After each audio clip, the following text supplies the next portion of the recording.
bathi uSelindion uTemki uMkhwelathi amadoda amabili uSweli beNosicili bafuwa ngegama lakho khona eMatshana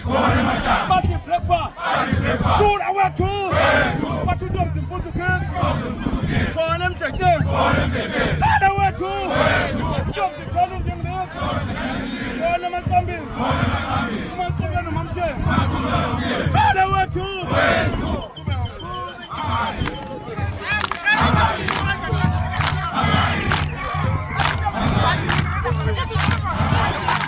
bathi kume endlini ngiyageza uTotoba ugoshela ngibazolala nabathisi botisebe nabafazi bafuna ukubana bathi madoda amabili ahlangane ngegama lakho izolo benesigcine khona kuphesheya kwethu bathi Tobe zawafaka amadilozi athi ayishisa